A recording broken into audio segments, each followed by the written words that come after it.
20-21 दिन के भूख हड़ताल के बाद सोनम वांगचुक को दिल्ली पुलिस जबरन अस्पताल में भर्ती करा देती है। देखिए, अब देश में अगर कुछ गलत हो रहा है तो फिर हर एक नागरिक का ये अधिकार होता है कि वो प्रोटेस्ट कर सकता है और किसी को ये अधिकार नहीं है कि आप उस प्रोटेस्ट को जबरन खत्म करा दें।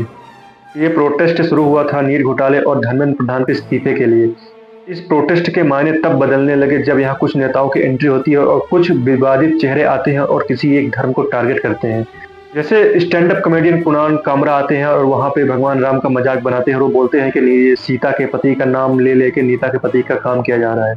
और सबसे बड़ी बात ये थी कि कॉकरोच जनता पार्टी के फाउंडर अभिजीत दीदी के इस व्यंग्यात्मक टिप्पणी पे हंसते हैं और तालियां बजाते हैं।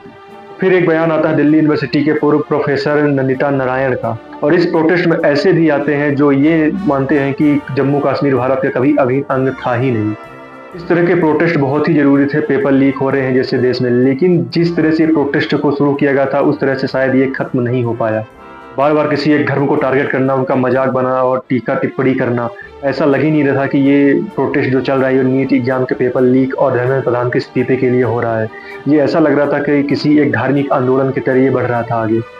अगर मैं चाहूँ कि इस प्रोटेस्ट को मैं सपोर्ट को लेके मैं चाह के भी ये प्रोटेस्ट सपोर्ट नहीं कर पाऊँगा, क्योंकि जिस तरह के यहाँ पे देशद्रोही चेहरे सामने आए और जिस तरह से एक धर्म को टारगेट किया, ये बिल्कुल भी सही नहीं था। अगर किसी एक धर्म को ही टारगेट करना है तो फिर वहाँ से नीट पेपर लीक का प्रोटेस्ट का बोर्ड हटाओ और वहाँ पे लिखो धार्मिक आंदोलन। अगर एक धर्म को टारगेट करना है तो फिर खुल के उसके लिए ही प्रोटेस्ट करो, ना कि इस तरह से बच्चों के भविष्य के साथ खिलवाड़ करो। ये प्रोटेस्ट जिस मजबूती के साथ शुरू हुआ था, लेकिन धीरे-धीरे इन लोगों की हरकतों की वजह से ये प्रोटेस्ट धीरे-धीरे कमज़ोर होता हुआ नज़र आ रहा है। जिस तरह के राजनीतिक पार्टियाँ इसमें शामिल हुई और जिस तरह के विवादित चेहरे इस प्रोटेस्ट में आए, सीधे स्टूडेंटों को बाँट के रख दिया। जिस तरह के वो यहाँ पे बयानबाज़ी कर देते हैं कि उस तरह से नए-नए तर्क सामने आने लगते हैं, और अभी भी टाइम है। इस प्रोटेस्ट को सिर्फ़ धर्मेंद्र प्रधान के इस्तीफे और जो पेपर लीक हो रहा है उसके खिलाफ होना चाहिए।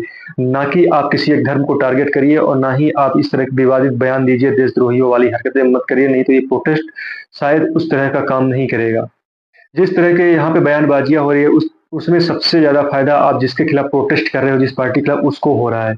तो चलिए अब देखते हैं कि ये प्रोटेस्ट कहाँ जाता है, और अब भूख हड़ताल पे बैठे हैं कॉकरोच जनता पार्टी के फाउंडर अभिजीत दीदी के, तो देखते हैं कितने दिन तक ये प्रोटेस्ट चलता है और दिल्ली पुलिस की अगली कार्रवाई क्या होती है, सरकार इसमें क्या करती है।